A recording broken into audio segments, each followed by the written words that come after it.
Do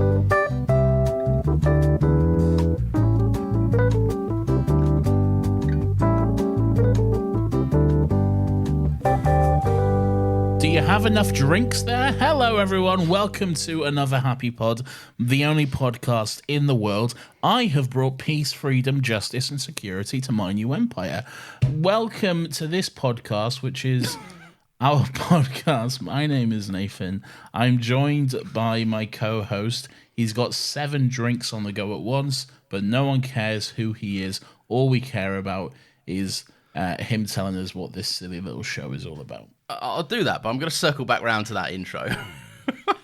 This is the show, the pop culture show, where we get together, we talk about all things pop culture. We talk about movies, we talk about telly shows, we talk about games, and we try and put a positive spin on it. Nathan, can you smell burning toast? No. Why the Anakin Skywalker quote mid-intro? Why not? I mean, look, I'm with you, why not? But also why? Why not? It's fun to try new things every once in a while. Maybe I'll do that. Maybe I'll throw in a little quote here and there. This is our pop culture podcast, so I'll occasionally throw in a little quote from pop culture. Our eagle-eared listeners will catch them, I'm sure. I have 2 drinks. It'd be pretty hard to miss them, if I'm being honest. Yeah, they're always in the intro. Like, it'd be pretty hard to miss you with your 7 drinks. Listen, I've got a shot and a chaser, a nice Diet Coke cherry, and a nice water to wash it back. That sounds truly horrendous. Why? Why are you chasing a Diet Coke with water? I'm not, following the rules of a chaser. I just have a Diet Coke. Well, you did but you did though. That's why I commented, because you just chugged a can of Coke and then immediately grabbed your gigantic cup bottle and then chugged from that. It's a warm day. I don't want to drink all of my Diet It's Coke not that in one warm. sitting. It's been very cold. Yeah. We live in different parts of the country. All right. Well, and whose fault is that? No one's.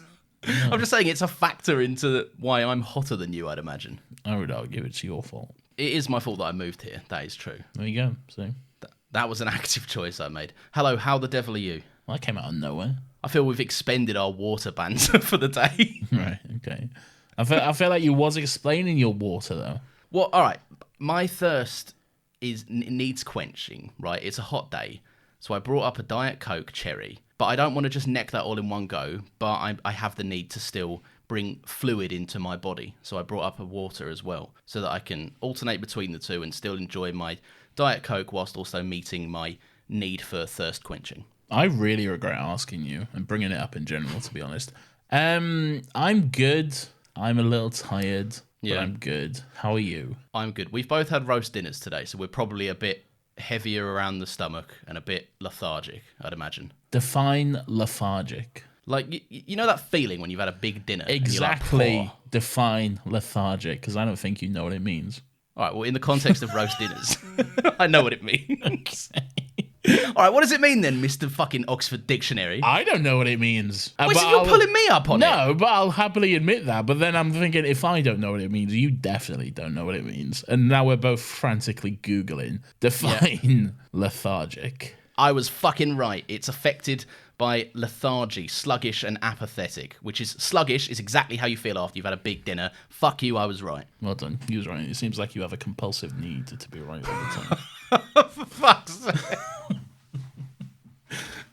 I'm just also, to be fair, by me having to Google it, I've admitted that I actually didn't fully and wasn't entirely confident on the word's use. So you can have this one, I guess. Oh, I do have this one. Oh, it seems like you've got a compulsive need to be right all the time, it would seem. No, I never said I was right. Fuck's sake. Hello, Nathan. Oh, we've done that. We've done this. What are you doing? Oh, you did it last week. I was having a bit of pre-show banter. You got any more pre-show banter for us?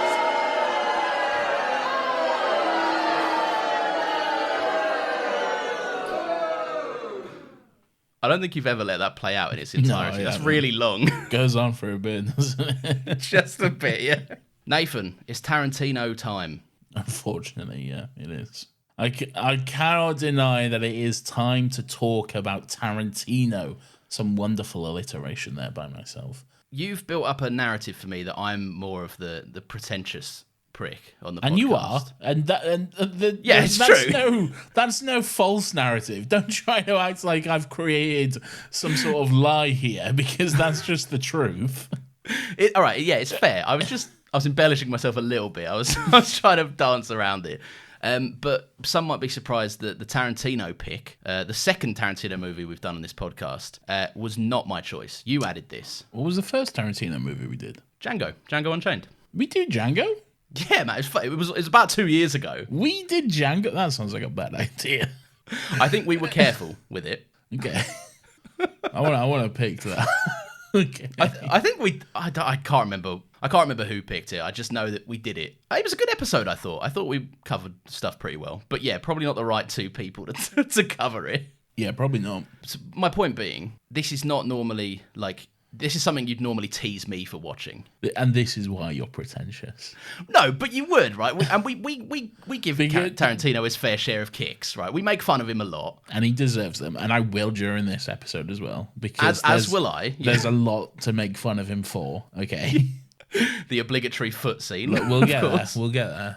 But what? All right, so this is what pisses me off about you. Whenever I suggest something that's like not fucking, I don't know, Marvel or Star Wars, like, wow, he's actually fucking the most condescending fucking bullshit ever. Like, I'm really surprised that he's actually picking something, you know, quite intelligent and, you know, well made and all that. You fucking prick, man. This is why no one likes you.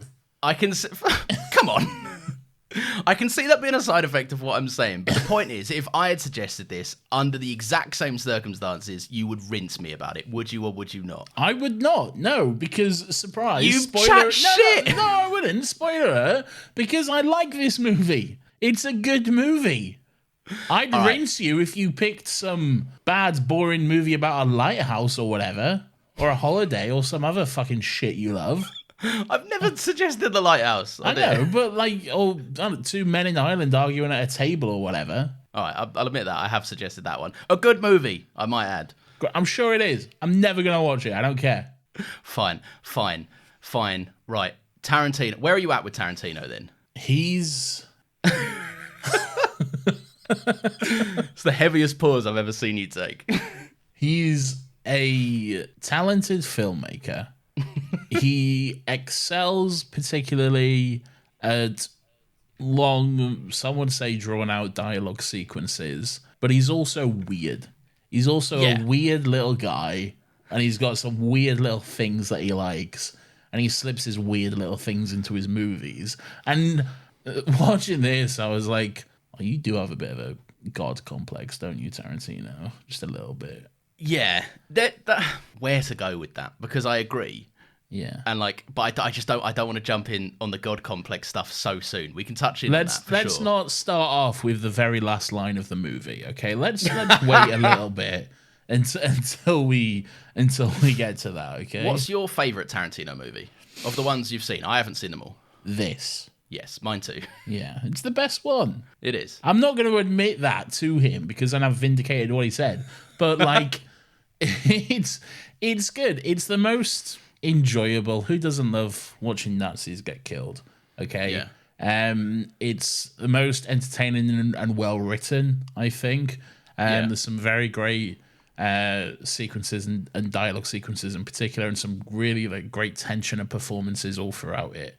It's out of all of his work, some of it I don't like, some I do, and this is one that I really enjoy. I'm the same. I'm like mostly indifferent on a lot of Tarantino stuff. I think I'm not a fan of Reservoir Dogs. I think Pulp Fiction is overrated. I haven't seen either Kill Bill. You haven't seen Kill Bill? No, it's a blind spot. I do need to watch it. I know. Like Jackie Brown, I watched it once and I was like, I don't care about this at all. There's just nothing for me here. Yeah. I like the characters in this movie because they're not necessarily over the top until a certain point, and then they kind of are.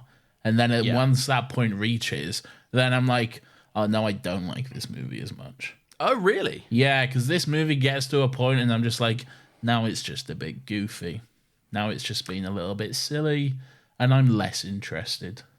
Really? I think that all that goofiness works as like... Because you're right, there's an absolute point where it becomes not a different movie, just an absurder movie of the same version of a sillier version of the movie it was always making, if that makes sense. There's absurd and funny moments throughout the movie, like up until that point, and I'm fine with those because they still keep it within the confines of the world. But then at one point, it's just like, No, let's just be kind of slapstick and over the top and just silly and goofy and stuff. And I don't know, just gets a little bit out of control, I guess. Do you reckon that's like a distinctive point you wanted to make, or do you think that's just a kind of a quote, like a side effect of it being the climax of the movie? So there's more stuff happening. Probably that one, yeah. I do see what you mean. There is certainly a moment where you go, oh, okay, we're getting a bit off course. So that, no, off course is wrong. Just a bit more louder and bigger, if that makes sense. There's a few more hijinks along the way. Yeah. Well, where to go with this? The opening scene, probably. I mean, that's a good place to start. It's a good place to start. It's probably the scene that is like the most famous scene from this movie, I think. A scene I have seen, very many times, like a lot of times, and only today just realised that it's fucking Madeline Cedo as one of the daughters. I had the same realisation, yeah. I was like, that's fucking Madeline Cedo. Wow, okay. Wait, no, hang on. You did the same thing I did in my No Time to Die episode, right? What? Her character from James Bond is Madeline. Her name is Léa Seydoux. Oh, yeah, that's... Well, you know what I meant. Yeah. I mean, I immediately understood, yeah. Yeah. So. All right, yeah, the opening scene. It's all right. It's very good. Come on. It's pretty okay, I guess. It is, I think, why this movie still gets talked. Say it, cinema. Go on, say it. No, I'm not saying it. I've never used that expression ever. You use it all the time. I don't use it at all. You used it like 7 times when we talked about After Sun. No, I said, I'm not buying. You know this. It's a blank spot in my brain, that episode. I will never repeat that.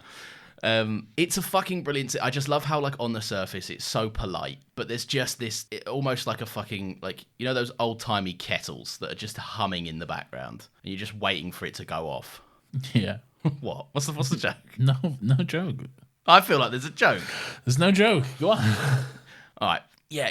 It's just tension and pressure building, and like I don't know necessarily where it is in the scene. It's probably different for like different people, and also different for the same people every time they watch it. But there's a moment where it just clicks and you go, yeah, no, he knows the entire time. Like, he's not here to do this question front is just nonsense. He knows that they're here, the Jewish people that are hiding. And I don't know, I think it's a great torturous scene of like the fact that he's making him go through all this stupid fucking admin. I believe this was Christoph Waltz's, yeah. Christoph Waltz's introduction to most people, or most people's introduction to Christoph Waltz, at least English-speaking audiences. And immediately we just get the most fucking haunting, chilling, unsettling character ever. He's so polite and friendly, and he's so charming that it's just it's immediately unsettling. You just straight away, you know that something's off about this guy. And sure, a large part of that is the big black fucking SS uniform he's wearing, right? That's a big indicator of like, maybe something's not quite right about this guy. Like, sure, but just his personality in general, you can tell the whole fucking manners and the way he's talking, it's all just a facade. It's all just a front, a way to hide what he's really getting at here. And he is phenomenal as Hans. Genuinely one of the like most interesting, well-written to a point villains ever, really. Just really well done. That politeness is such a facade, and you get that. That's why I'm bringing up the killing thing later on. Like, you see, when it's his last chance to kill someone, he fucking, like, he enjoys it. All the politeness is just a front. Like, it's a good thing that for him that this job exists. Otherwise, he'd probably have a very different life where he would have to take out his evil intentions in other ways. Like, even down to, like, the mindset. Like, a lot of people, like, nothing excuses it whatsoever, but there will be so many people that immediately jump to the defense of, like, well, they're just soldiers following orders. But this guy, like, is enjoying giving the orders and enjoying carrying them out. Comparing, like, Jewish people to rats and the desperation of rats and all of that stuff. Just such a well-written scene, I think. This might be a hot take, I guess. This might be a little fucking controversial. But if you are willing to defend the Nazis and saying they're just soldiers following orders, fuck off. All right? I don't want you listening to this. Go away, you fucking Nazi. And let me be clear. I think Lawrence has been an idiot and no one actually thinks that. In the time period. Oh, And immediately okay. after the war. I thought you meant like audiences watching this movie. Oh, fuck no. I don't think anyone's Okay. defending this Yeah. character, yeah? Okay. Oh, he's just a nice guy. He's just his job. Yeah, no, none of that. No, I mean, again, the reason it's touched on in the movie, the reason that a lot of the Nazi officers are so keen to, after the war, take off their Nazi outfits because they know they all what they're know doing. it's wrong. Yeah, exactly. They know that this is. Of course, you know it's. But genocide is not just something you happily partake in and just be like, I had no idea. No, so we can't do that. Oh, okay, yeah. No one told me. And there's the propaganda as well, but there's no point in your brain where it switches and you go, oh, this is justified. To be fair. Yeah. Why not just eradicate a whole fucking group of people? That seems normal. That's a normal, fun thing to do, isn't it? Yeah, sure. Yeah. Oh, well, if the government said so, I guess. Yeah. No, but just like even Shoshana running away at the end of the scene, and he just like he chooses not to shoot. Just that thing of like carrying on his hunt. Is that what you think it is? He lets her go because he's playing cat and mouse and he enjoys the thrill and he wants to keep on hunting? In the moment of the scene, yes, it kind of does get undone. Yeah, it does. Kind of like gets forgotten about a little bit. But I also do think there's a component to that where he never actually sees her face up close. Oh, okay. Yeah, where in that scene, you mean? Yeah. Oh, he's probably seen pictures, but then like 4 years pass and... Oh, I think in the scene in the restaurant with the strudel, Appetit la crème, I think he definitely fucking knows who he's talking to there. There's no doubt in my mind that he doesn't know that's Shoshana. He's like, do you want some milk? Do you want some cream? Do you want all this dairy stuff? He fucking orders her a glass of milk. Come on, man. Like... Yeah. If he doesn't, craziest coincidence. And also, what an undermining of like the malice that has been built around him. Like what to immediately be like, well, this guy's actually really dumb. Like he can't see quite literally what is in front of his face. Appetit la crème. Yeah. Well done. I know you were happy that you got it. I just like it when he goes, Appetit la crème. I mean, there's a lot of funny little one-liners in this, to be fair. What's your favourite? Name one. I Name like one now. Hang on. I don't want to talk about it. No, I like a lot of the fake Italian stuff. Like I think his name. He says his name is like. What is? I wrote it down. What does he say it is? Margareta. Yeah, and just repeating that over and over. But see, that's where it gets a bit goofy for me. That's where it's all just like I enjoy the joke and I enjoy it. It's always fun to hear Brad Pitt go "Buongiorno." That's great.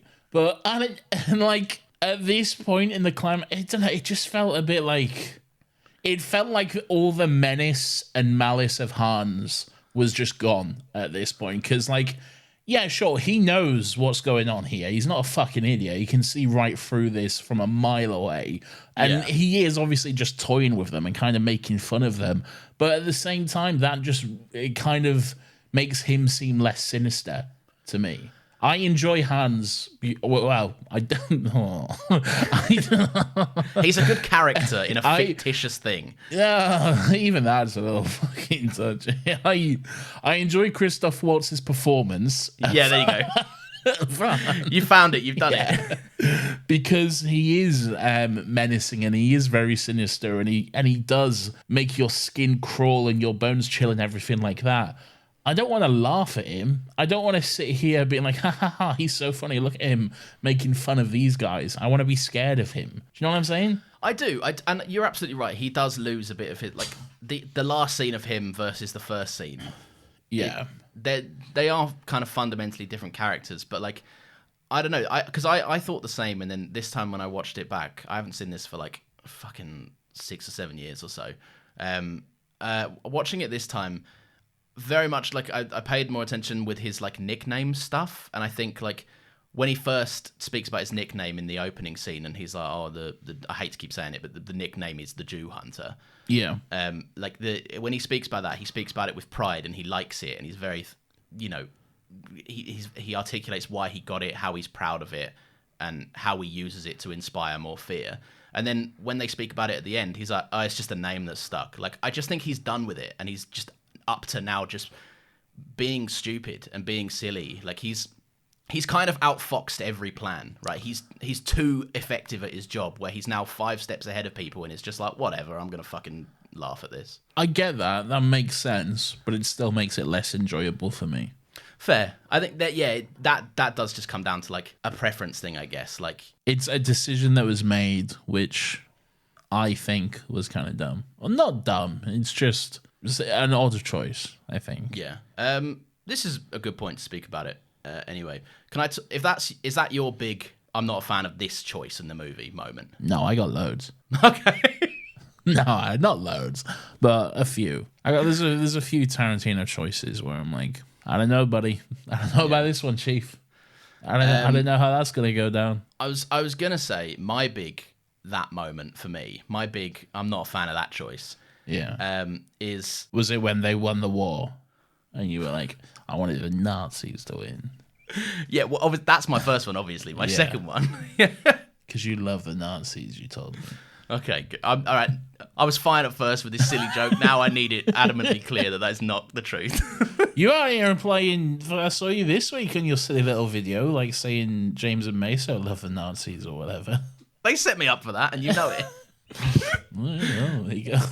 That's just my blackmail. Do you know what that actually? I texted James about this. Do you know what those files were? Because I needed them for a quick gag screenshot. Did you have to get approval for this silly little joke you put in there? I actually no, I didn't get approval, but I did offer to cut it if he was like, I'm not fine with that. He said he liked it. He said he found it quite funny. The actual audio files themselves are just 2 fart sound effects that I took from another gaming video. Great. No, my big moment, obviously, apart from the Allied forces winning the war, as we've established, is I think Tarantino got too excited about riddling bullets into a lady in red. I think the choice for Shoshana to die. Yeah. I forgot she died in this movie. Yeah. And I'd love for you to. I wrote whilst it was happening. I was writing a note. The note itself reads this, and you can. I wonder if you can find out the moment where it turned. The way Shoshana uses the mere prospect of sex to get the upper hand on a decorated sniper who's literally attending the premiere of a movie made about his ability to kill people is hilarious. The upper hand, all because his ego presumes that all this constant pestering would lead him to like successfully attracting her. It's the premise of who could say no to him. Oh no, now she's dead. Fuck what I just said then. Not a fan of this plot point at all. She's not alive to see it. I hate that. Oh, could you pick out the moment it all changed for me, Nathan? Yeah, it's probably when you said, oh, wait, no.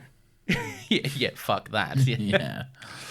Well, I agree. I very much agree with what you're saying. I fucking hated that scene, man. Yeah. I cannot express how much I hated that scene, and then I hated the scene where Hans kills the actress lady.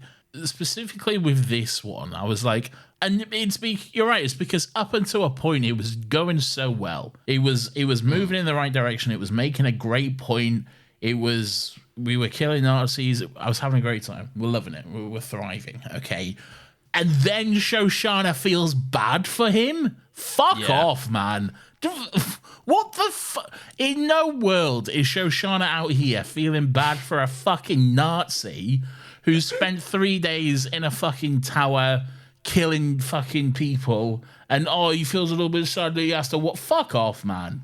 And that I cannot express how much I fucking hate that sequence. And then because she feels sorry for him, she gets shot and dies. Fuck off, man. So in my head, I was trying to be like, okay, what? All right, I don't like this choice, but I want to understand it. I was thinking, you're right. Hear me out here, because again, I disagree with myself yet again.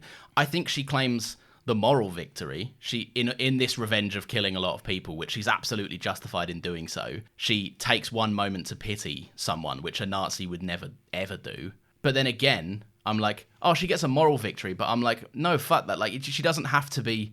Like, I still think her killing these people is justified. Like, I don't want her to have pity on it. I still disagree with it. I understand, I think, what was going through Tarantino's head when he wrote it, shot it, and everything else.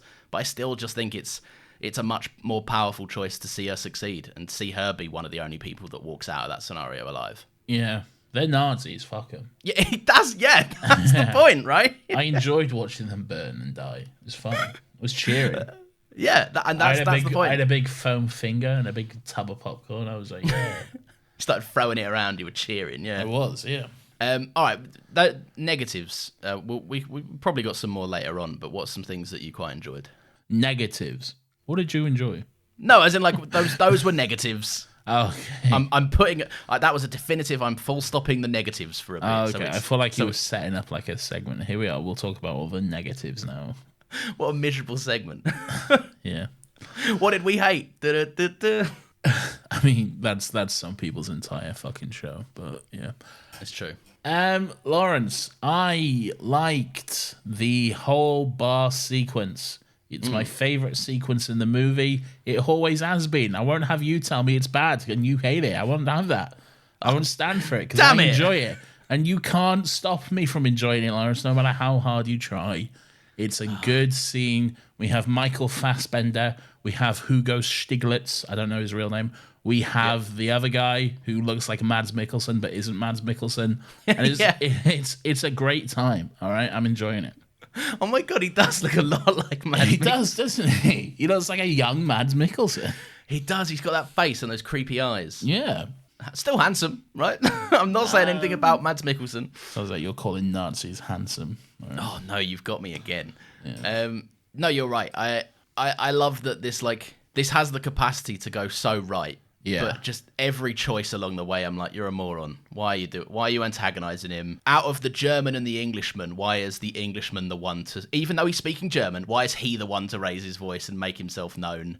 All of these choices, like, oh, yeah. I think the idea behind it is because Michael Fassbender, he knows more about Germany as a whole and like the culture and the films and everything like that. He's got like a better understanding.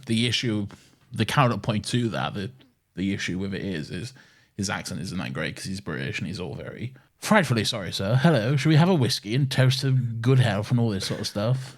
I will applaud this, right? That is genuinely the most English accent I've ever heard put to screen. Yeah. Well, he's Michael Fassbender's like half English, isn't he? He's like half British, half German, I think. Yeah, but I think his accent's more Irish, isn't it? His natural accent. I don't know.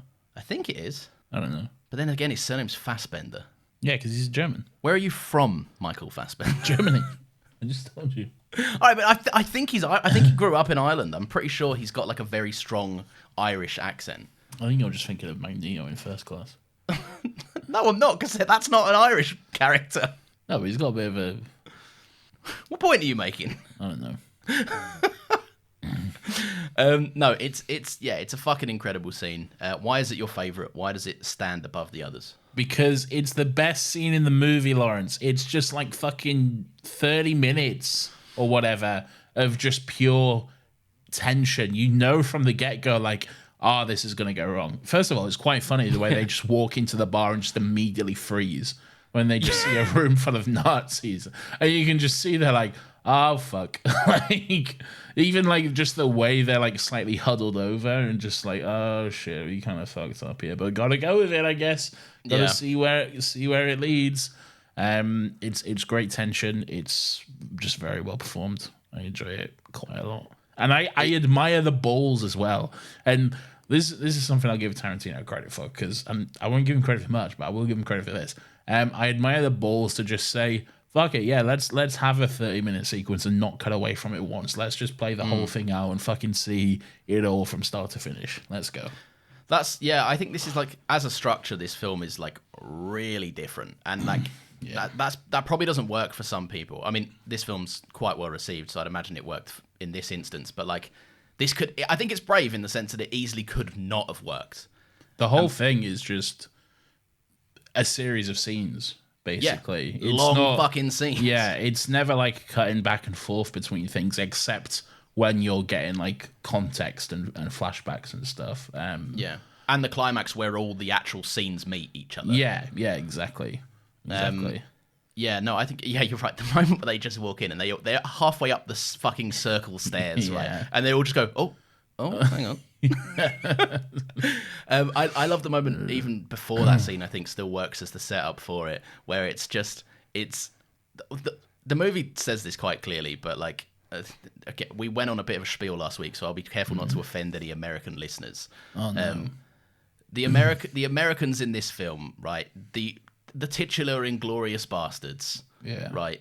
They're played as blunt instruments, right? Yeah. In the sense that, I mean, literally one carries a blunt instrument to beat people.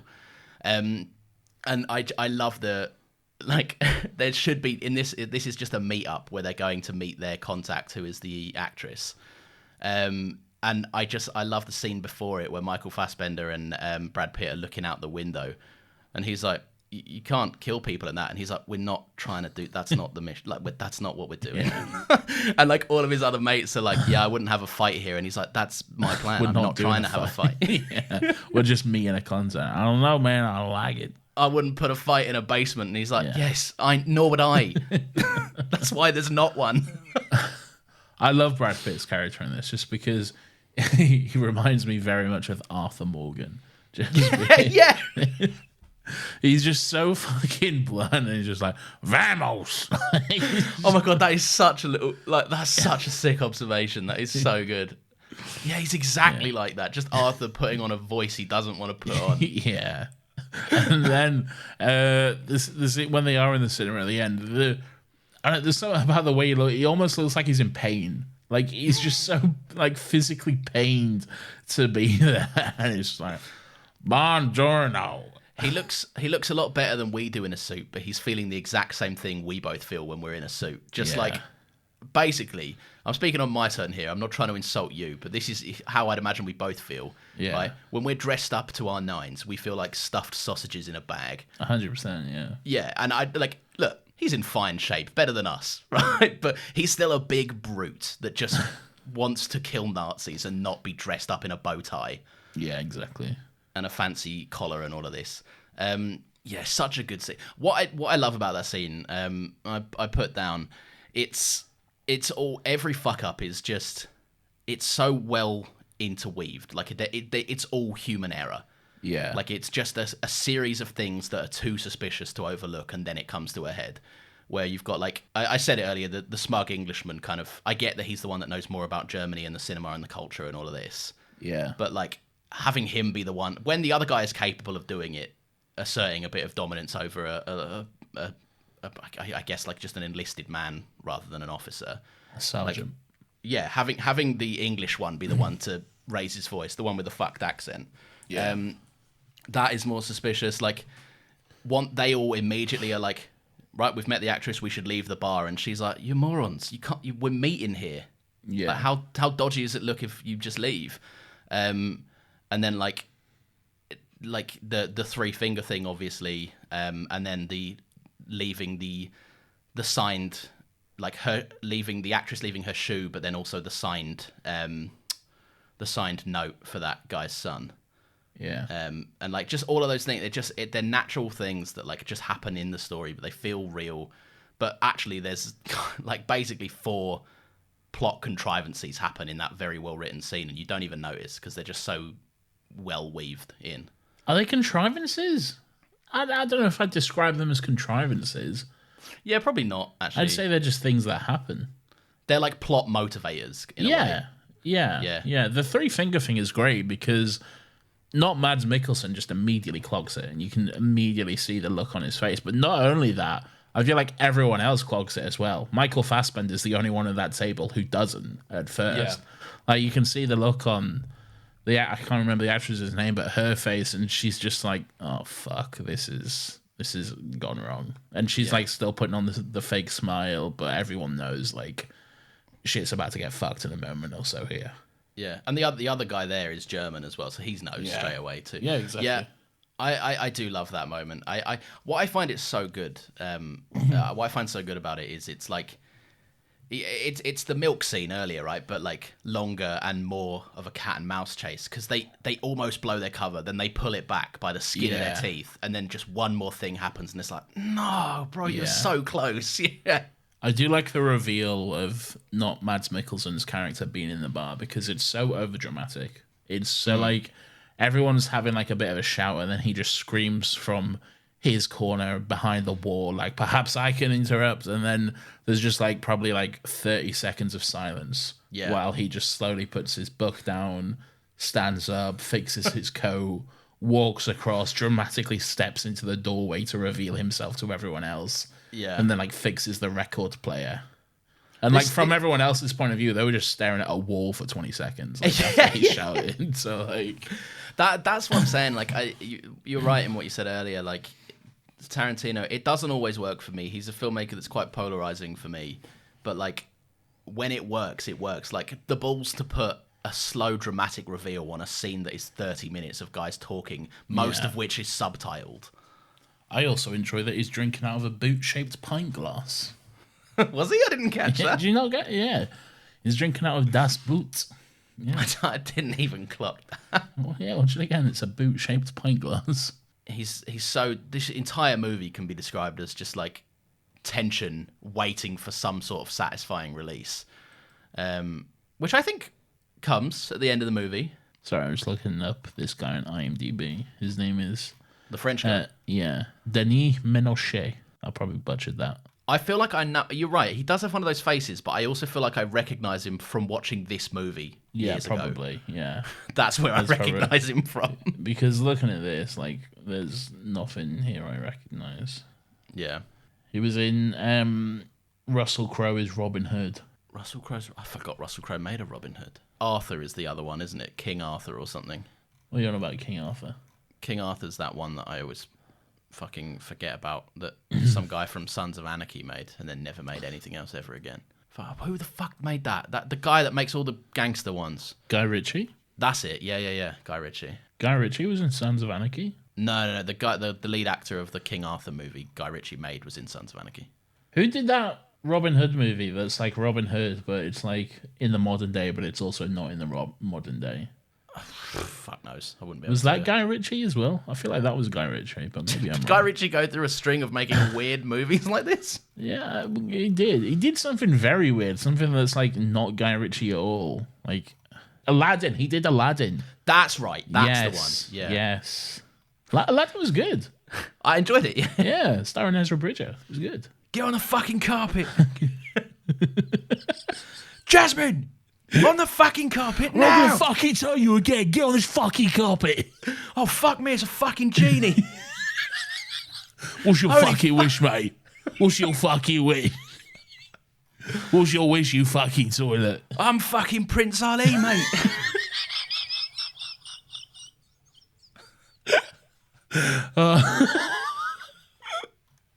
Oh, that's good. I'll show you the whole fucking world from up here. This could go on and on. This could go on for too long. King Arthur, Legend of the Sword. You did. That's right, yeah.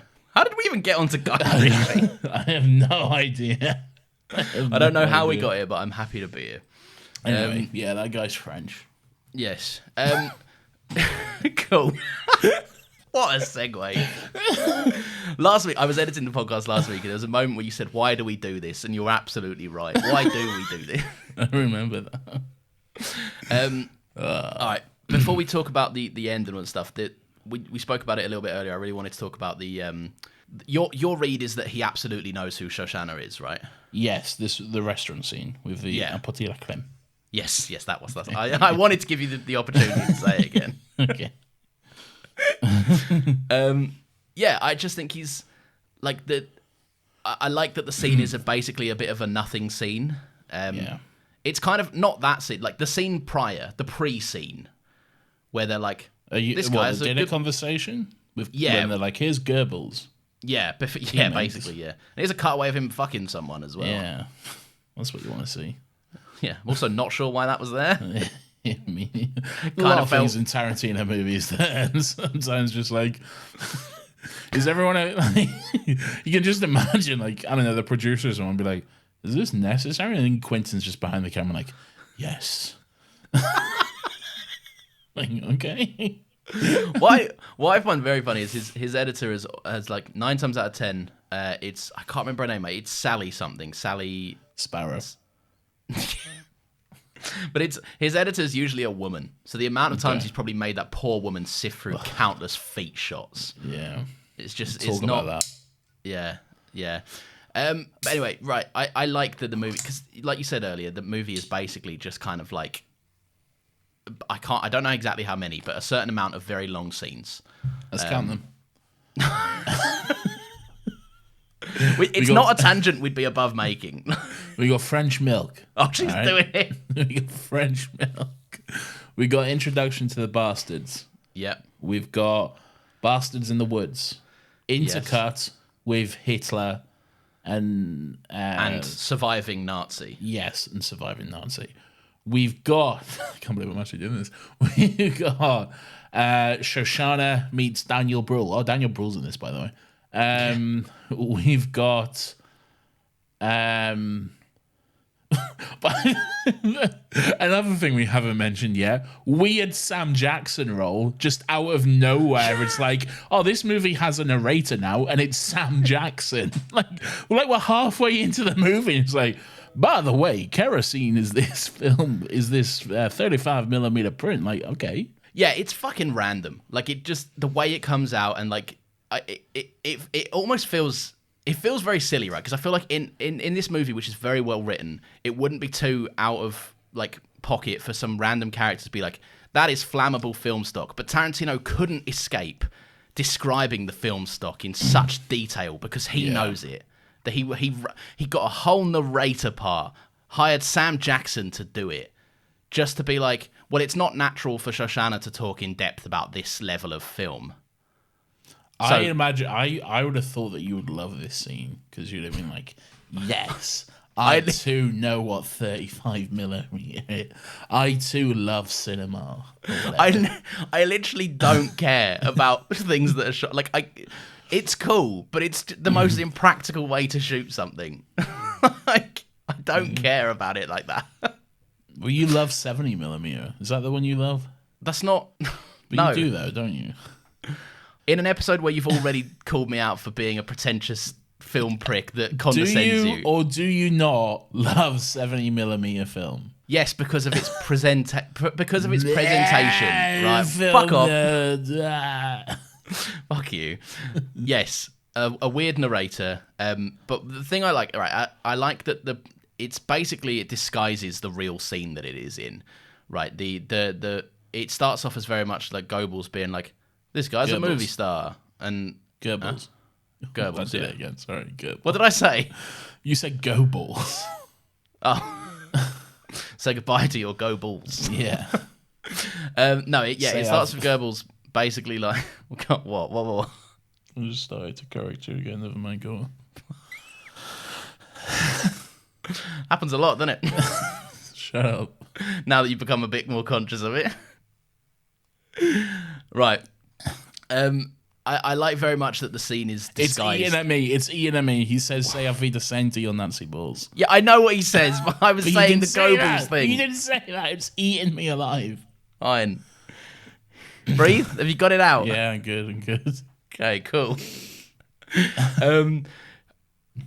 It's very much a disguised scene. The scene doesn't reveal what it actually is about for a while. Where are we? The pre-scene, the scene where Goebbels is basically like, this guy's a movie star and this woman is here. We don't know why Shoshana's there. Did we figure out how many sequences there are in the movie? No, and we don't need to. Okay. We just let it be. You don't need to have that one. All right, fair enough. Someone else can count and tweet us. Okay.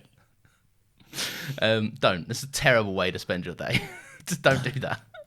I'm not going to take that wrong, but go on. Right, Nathan, for the 8th fucking time, the scene. Goebbels. Right. Yeah, the scene, it's basically, the Hans arriving at that restaurant sequence, it's very much like disguised in another scene. The scene very quickly transitions into something else. Right, Shoshana doesn't change setting, but Hans enters and all the other characters exit. And I like that. It just throws you completely off guard. It throws her off guard. She manages to get through it, and then she has this moment where there's just like a sigh of relief that she thinks she wasn't caught, but we know that she's been caught. And it's such a fucking good scene. What do you make of the whole thing?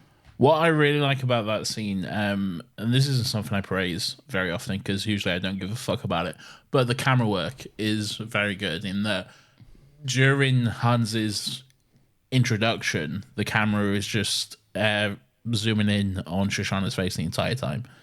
it's locked on her face, and we're seeing the whole scene play out just from looking at her face. Really, like where everyone is like saying their goodbyes. Hans is like saying hello. He has a little interaction with Daniel Bruhl, but all of it's all framed from Shoshana's point of view, and it's just very well done. You can just see like the fear, but then also trying to hide the fear and not look too scared, all at the same time, and it's really good. It's really interesting, and yeah, I don't care about camera work, but like it's good. There's some good camera work moments.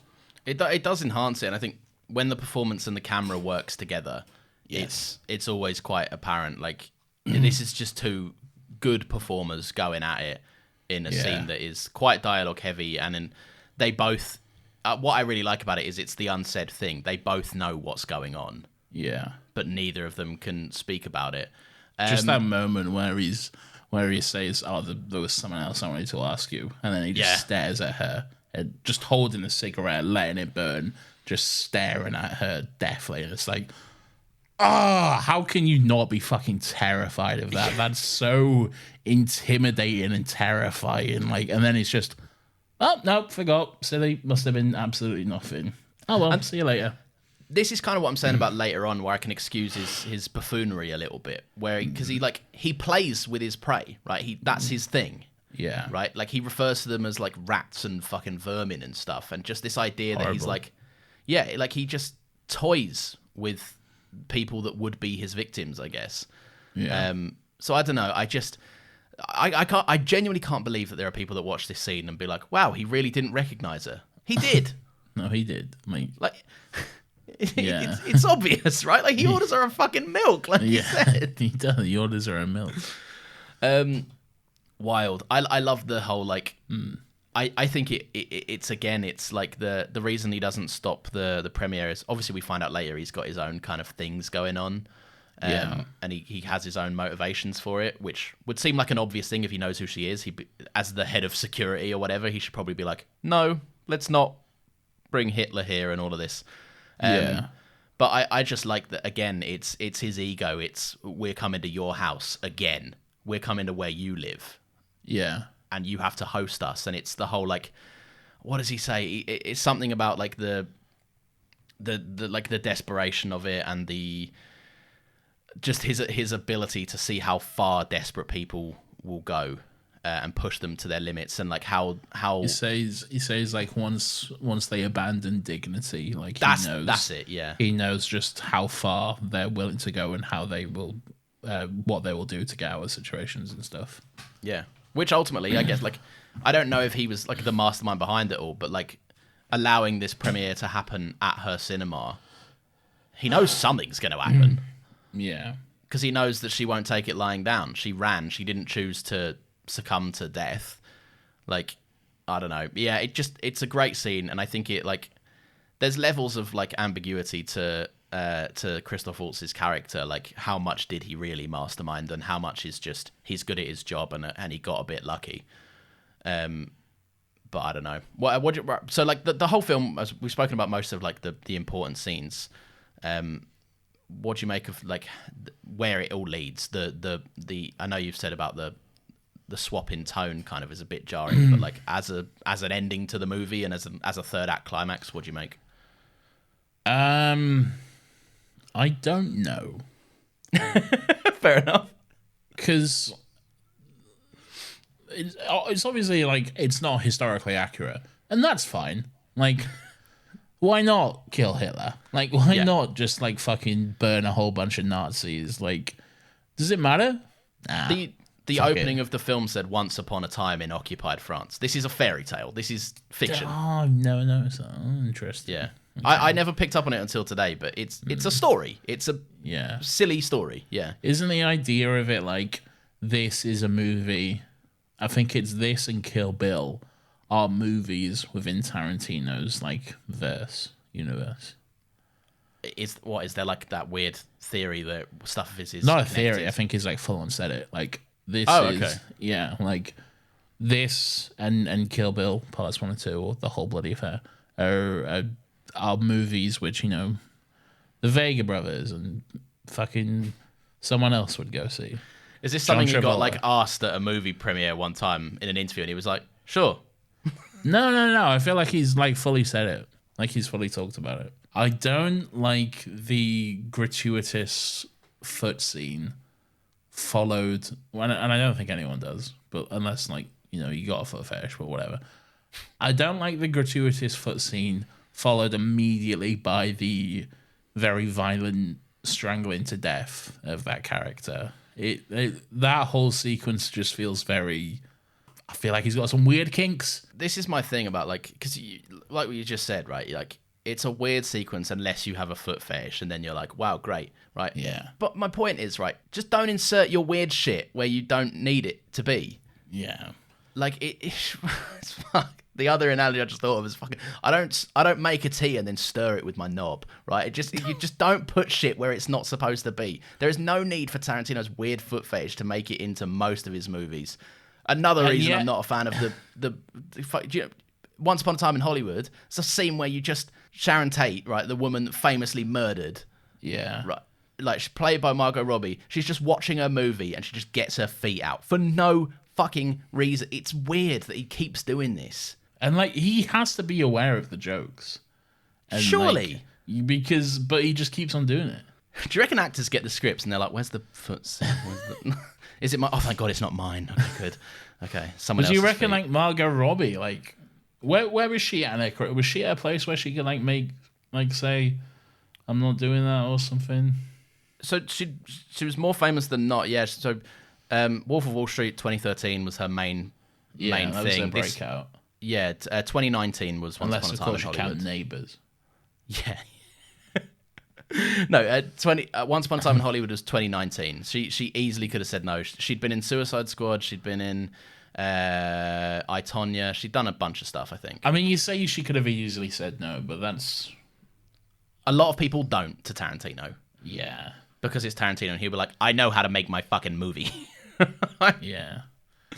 Look, I'm not out here casting out allegations or accusations or anything like that. I just yeah.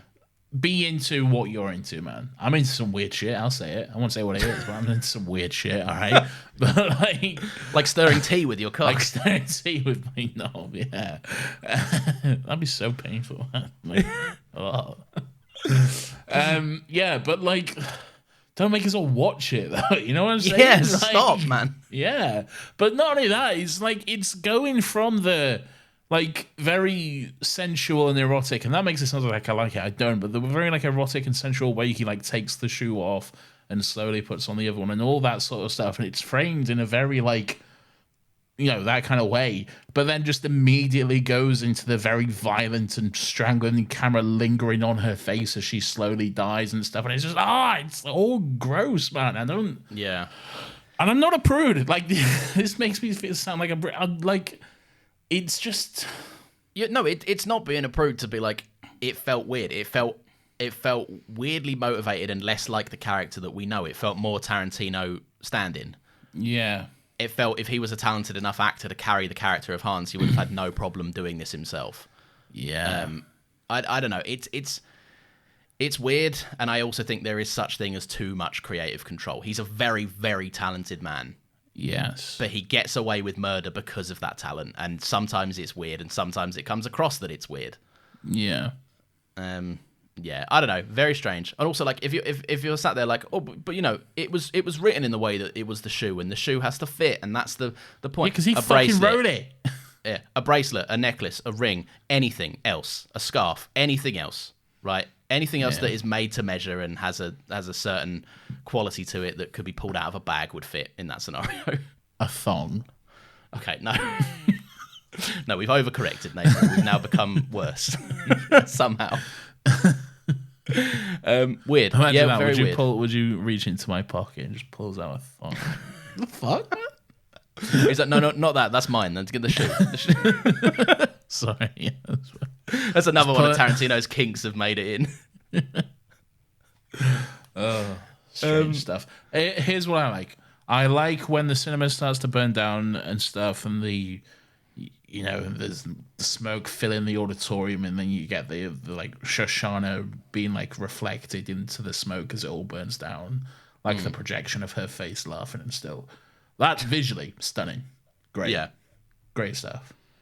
Big Zordon head just having a cackle at the moment. Sure. Yes. What I find really fun, like Eli Roth and the other guy, they're playing the other two bastards that are trapped in the cinema. Yeah. Right. I really like that. Like, there's a part of them that probably has no fucking to a point. Like, they're like, we're doing our plan, but then like one of them sees where Hitler is, and they're like, Yeah. oh, we gotta kill Hitler though, haven't we? Like, this is too good. And then they come down, the cinema's burning, and they're like, is this you? What the fuck? Oh, whatever. Yeah. Let's just shoot people. But they're just going with it. Yeah. Like they had no idea this was gonna happen, but they're like, fuck it. They just adapt, and I don't know. There's something very like. This is what I'm saying about the whole movie feels like tension building, and then like the satisfying quality of Nazis running to the. I don't know. I tell you what it is exactly that I like about it. The entire movie is people lying and deceiving Nazis, basically treading on eggshells to not get caught, tiptoeing around the Nazis and being very much in line with their ideals, their customs, going along, pretending they agree with things. Shoshana listens to like her partner presumably get called horrible things, and it's just like, oh yeah, that happens. Just all these things, right? People are treading on eggshells around them. So at the end, they go up in flames, and then as they're running to doors which they'll never escape from, just getting sprayed by machine gun fire by Jewish soldiers. Like, there's something about that just, I don't like, even if the third act doesn't entirely work, it's such a satisfying ending for me. The idea of the bastards themselves is just quite satisfying. Just a group of all Jewish soldiers just jumping behind enemy lines just to basically kill as many Nazis as possible. Just like, not necessarily to like win the war or anything like that, purely just to fucking kill Nazis, basically.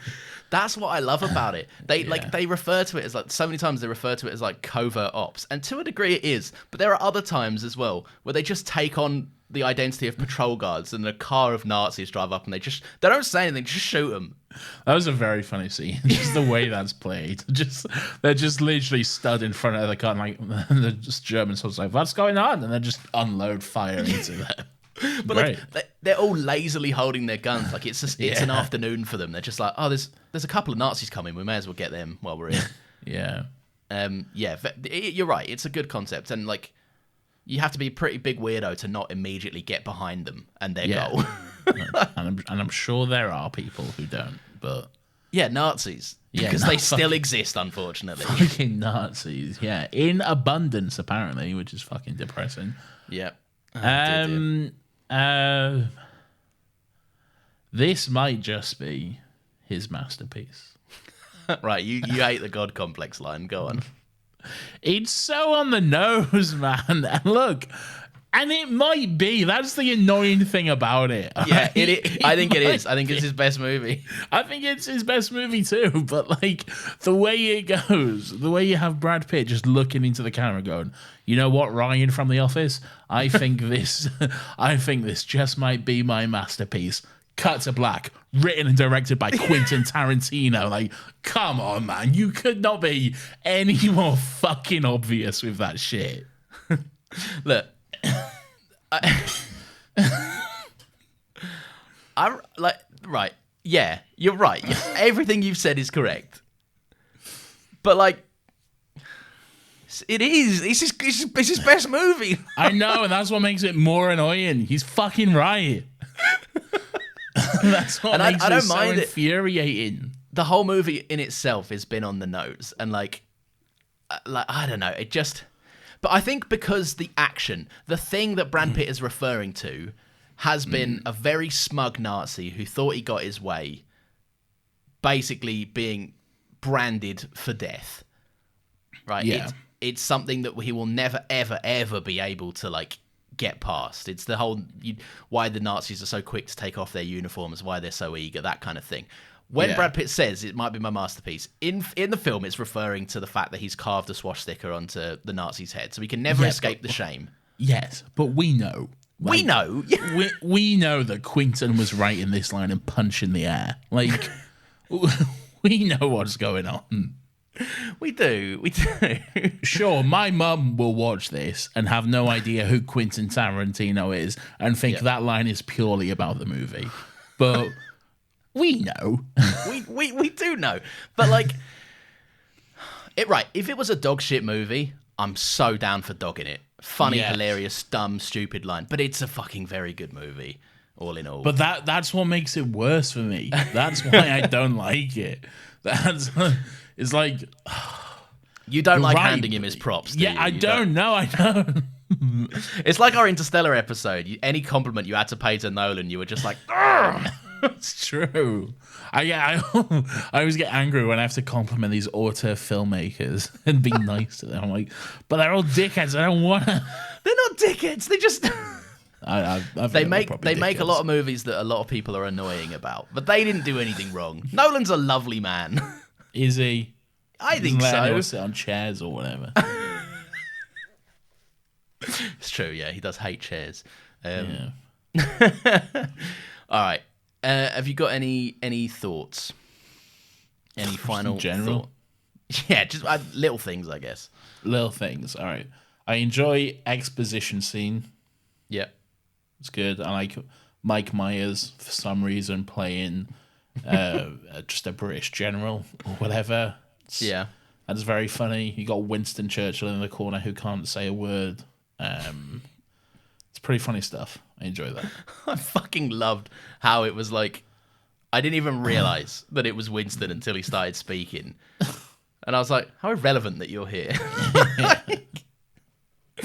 All right, one of my little things, you spoke about the camera work, little things like this movie is frequently in a movie that was presented in English countries is, I would describe it as an English speaking movie that also has long sequences where it takes on a different dialect and there's subtitles. In a movie, it very much doesn't cut corners.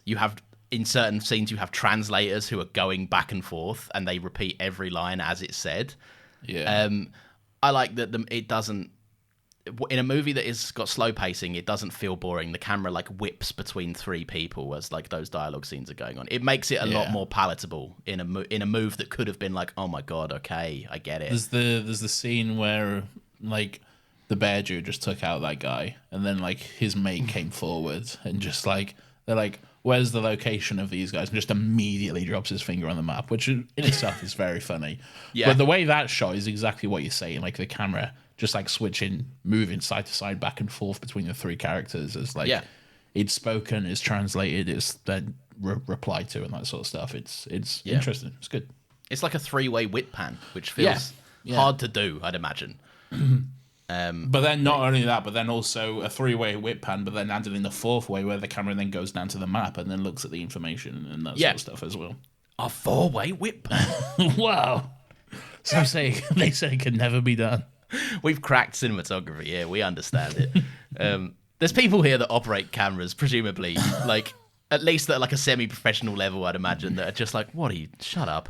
I don't think any professionals listen to this podcast. And if you do, prove me wrong. Yeah, go on, tell us. Send us the IMDb. Yes, we'll be the judge of your exploits. Two idiots who don't know what they're talking about ever. Yeah, we'll tell you. Any other little things? I don't know, which means no. I've got three more little things. Go. All right, I'll quick fire them. Shoshana's suit up, complete with gun in the purse, red dress, and lipstick war paint, is raw as fuck. Goes very hard. Great scene. Brutal. Liked it. Sorry, I just saw a note that says there it is, the Tarantino foot scene. I'm glad we got to that. My other note was I find it very, very funny that there was like a big build up there's a line where I think Eli Roth says to the other guy, when I kill that guy, you've got 30 feet to go and kill that guy. Yeah. And they play like a big fanfare of music and it's over in 3 seconds. I love that. The way he just launches himself down that hallway as well. It's so good. I like that just the amount of prep went into it. They loaded like handguns concealed. Like brilliant. this isn't one of my little things. I love that there's so much shooting going on that it just goes unheard because the propaganda movie is just 2 hours of a guy shooting people.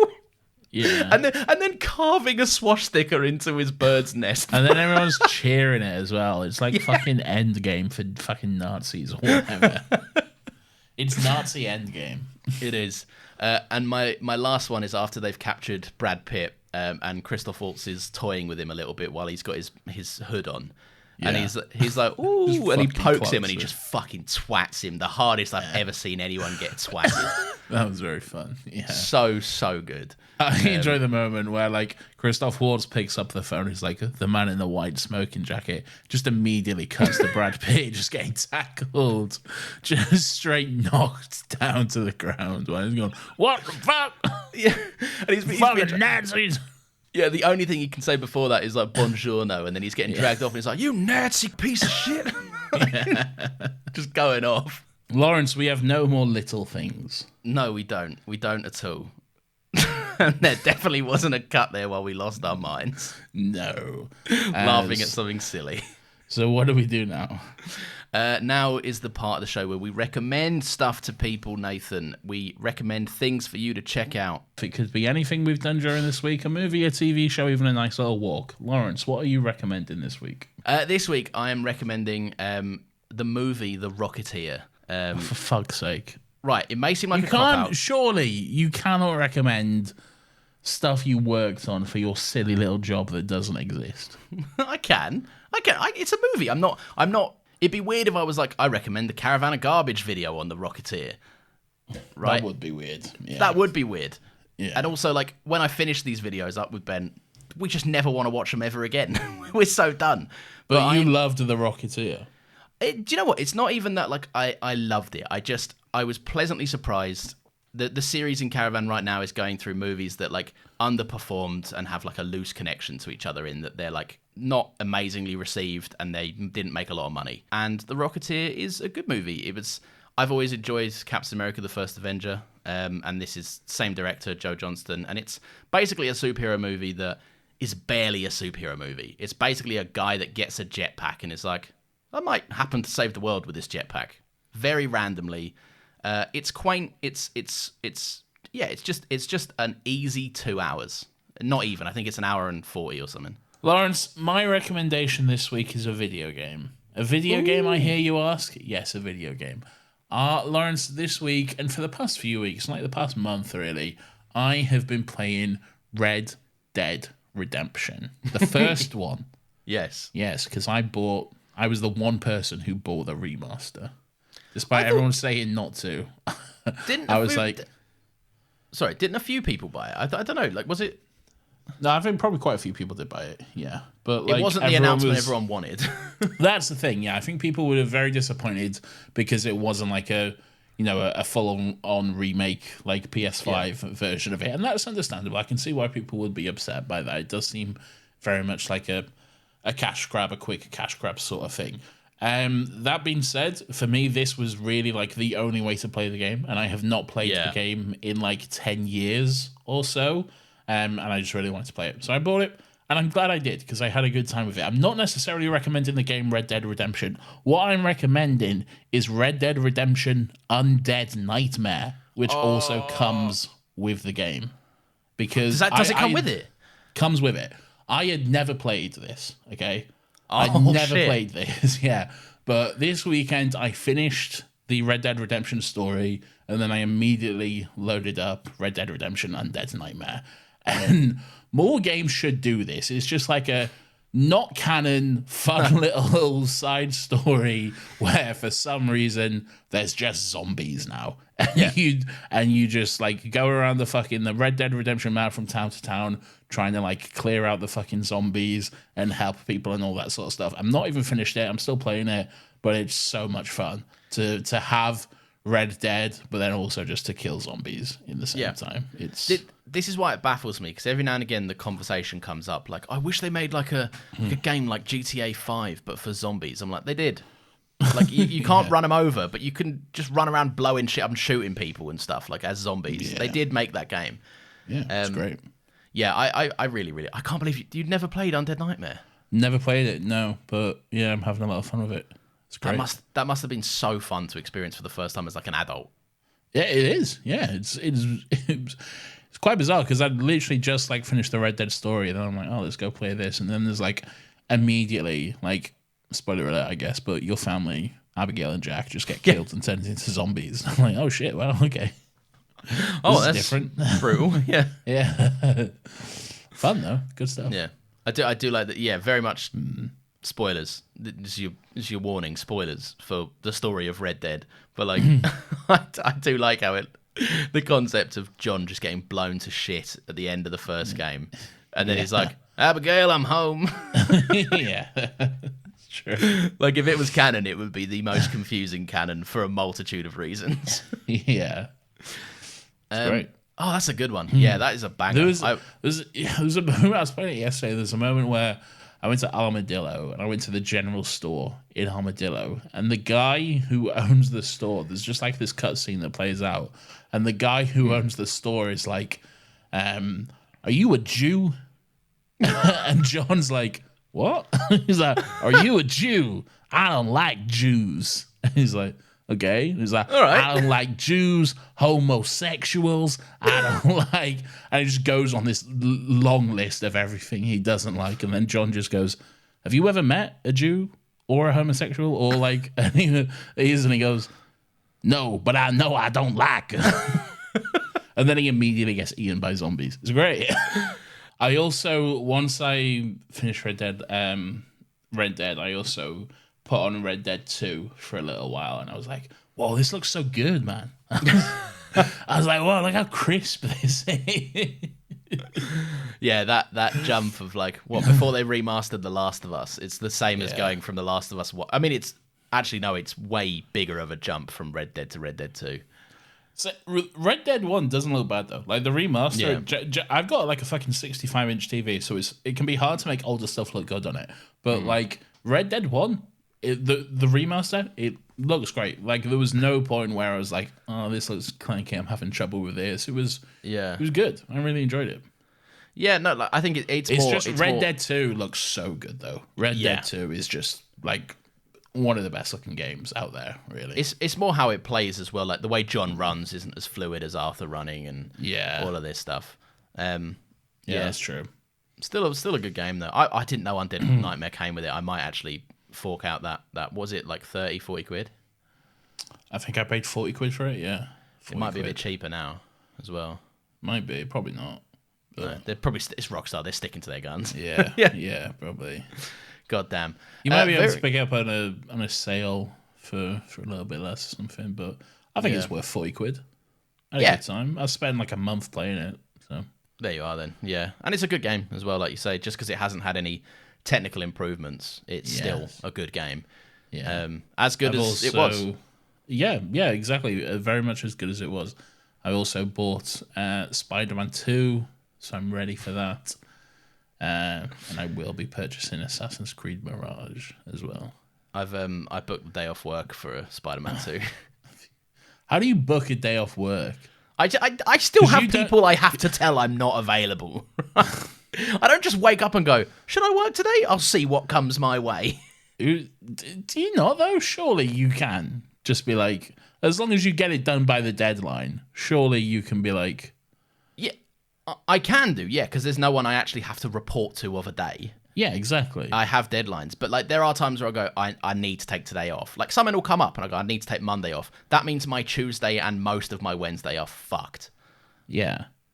So it's the same as another job, but the difference is there's no one to cover me and I can't make up my time. Yeah, it's not really the same as another job because like I can book off. Like I can book off the day Spider-Man comes out and then I won't have to work twice as hard next week. Like it just means I have to fit in 2 days worth of work into one, or be comfortable with just losing that video and that money. Yeah, that's it basically. That's the kind of shit end of being self-employed. Is that you don't really get paid holidays, really. Yeah, you have to. I mean, it just unless you have a boss like James who is nice and he goes, "Yeah, we'll take a month off, but you'll still get paid or whatever." Yeah, that and like I've and that's rare. Yeah, Oh yeah, that's enough of that. If you've enjoyed this episode, new episodes of this show come out every single Friday at 10 a.m. We have no. This is the promo. This is what we need to have in. They're already listening. Yeah, true. Yeah, well, they need to make sure they come back. Okay, keep listening, bitch. Yeah. You notice I've been calling you bitch a lot lately. Yeah, the other day, did you see that post I did on Facebook? Not a post, but in the comments, I was like, he's busy being a soaker. So yeah. When I just doxed you or whatever. And then you did that reply like, I don't know, I'm going to sue you for harassment or whatever. Yeah. I replied to that with, shut up, bitch. And then like an hour later, I got a comment from Facebook saying, we've removed your comment for harassment and bullying. I was like, what? Go on now. Sometimes Twitter do that sometimes. Probably not so much these days because Elon Musk and whatever. But like they used to do that thing where like you tweet and it'd be like, this isn't typically how we encourage people to speak to each other. Do you want to tweet this? Do you really want to tweet this? And the tweet is like, kill yourself or something. People don't usually reply like this. Yeah. It's like, well, have you seen that video of Jimmy Carr that's going around on Twitter at the moment? It's so embarrassing. Everyone strap in. This is edgy. One Direction jokes. Like he literally says the jokes he says are barely acceptable now. Like, are you sure about that, mate? Like they weren't funny 10 years ago, boss. They're awful. It's so embarrassing. That's the worst thing about it. Like, one, they're not offensive, and two, they're also just not good jokes. That they're not even funny. Like the edgiest one is that his uncle had sex with him. Yeah, great, fucking hell. Like, wow. Even that's still pretty tame. Like, calm down. If a comedian who is a seasoned veteran of TV specials, right, comedy specials, he's been a public comedian for over 20 years, right? If he's making up jokes that I can make up in year 7, he's doing something wrong. I mean, right. Jenny Nicholson said, like she quote tweeted and said, she doesn't know who this guy is, but it's either terrible or just completely brilliant satire. Like him just setting it up and just going like, fucking like, this is gonna be so edgy, get ready, and then just telling the lamest, tamest jokes ever. It's just the greatest form of satire ever. Do you know who does that well? James Acaster. Yeah, he does. James Acaster does silly jokes. Where he has that ongoing joke where he repeats it to the point where it's jarring, where he's like, "What? Too offensive for you?" What's he say? Like, do you know who needs more scrutiny? Luck, I'm doing my job. What's that? He has that brilliant bit where it's like, because like, you know who, like when he's basically just rinsing Ricky Gervais and his weird like, I put people to the test. I see what people are made of. That's my meant comedy. To challenge people. Yeah, it's like, do you know who needs a challenge? Yeah, he knows long overdue a challenge. The trans community. Yeah. Oh dear Lord, they've had it too good for too long. Yeah. Have you seen James Acaster when he was on Would I Lie to You? I've probably seen it, but I can't picture it. What was it? You know, when Would I Lie to You, they'll occasionally bring out a Oh, is it the lettuce kid or the cabbage kid? Yeah. It's so good. And the fact that it's true. Like this man in his 30s just has beef with a 10-year-old. Yeah, his nemesis is like a 10-year-old boy who keeps sending him letters. He's a genius though, like comedy-wise, because like it's the exact kind of thing that James Acaster, like a joke would embellish, like a joke of like, this is my nemesis, and it's like, it's James being silly again. Yeah, but no, it's his legitimate nemesis, and it's a 10-year-old boy. Did I tell you, I saw him live. Yeah. When I went in, his like, I don't even know if it's on the special. I haven't been able to watch. I think it's like the cold lasagna pizza thing or whatever it's called. All right, yeah. In that special, we walked in and we thought we were early, but like it was the time on the ticket and other people were arriving. Yeah. And he was just sat on his phone on the stage, scrolling on his phone. Oh, was he? and every 2 minutes, without fail, music would start. He'd get up, he'd dance for a minute, and then sit back down. Okay. And he wasn't saying anything. He wasn't looking at anyone. It was almost just like for him. And when the show started, he didn't acknowledge it whatsoever. It was something that was going on. That was it. Interesting. Very weird. Anyway, Nathan. Well, I like the one. I think it's the repartee ones on Netflix. Yeah, they're good. But like the way he starts it off is he starts it off on his knees because then it's not technically stand up. And then he gets up in a rage and then just goes, oh, hang on, and just presses the little alarm on his watch. Yeah. So good. That was funny. Anyway, there was like a fucking 30-minute conversation after. We often do this, by the way. If you don't stick around for another happy pod after dark, you're missing out. We'll give you the main topic up front, but then after it, you just get us chatting for a little bit. It normally veers in around the 40-minute mark. We just start talking a bit nonsense, and then it's just kind of it's like watching an egg and spoon race. If you chopped off someone's legs, it's just kind of like a slow stumble to the end, basically. Anyway, so you can follow us on Twitter. Is what we were saying originally. At another happy pod, we next week we're going to be doing this. It's been a while. Things have changed. I started hearing whispers about Thrawn's return. Oh dear. Ahsoka? Ahsoka, yeah. Yeah. Nathan, we have another podcast, don't we? Yes, Lawrence, we do. It's called it's called Still Got Legs. It's all about Doctor Who.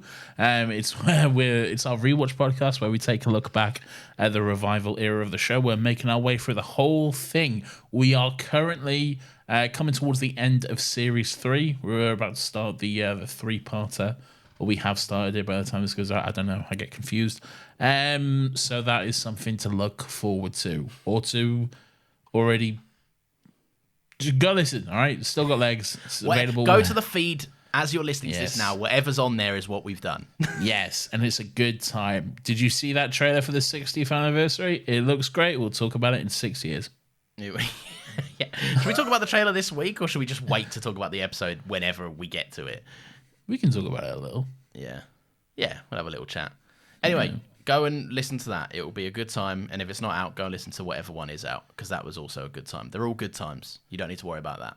They're all great fun. Yes. Yeah. Lovely stuff. I will see you all next week, as will Nathan Bauer. I don't know if I like that. What would you suggest? Not saying my last name. Your last name's everywhere. I know. There's no reason why you can't, but still, it just felt weird. You say it frequently. It's your intro. I don't think I say it. Oh, yeah, I do, actually. Yeah. I don't know. It felt weird coming from you, though. Fair enough. Nathan. Yeah, it feels better. Yeah. All right, fine. Don't full name me. Lawrence Sorry. Thomas Heisey. I apologise, Nathan. Yeah. Nathan. Anyway, shut up, bitch. Fuck.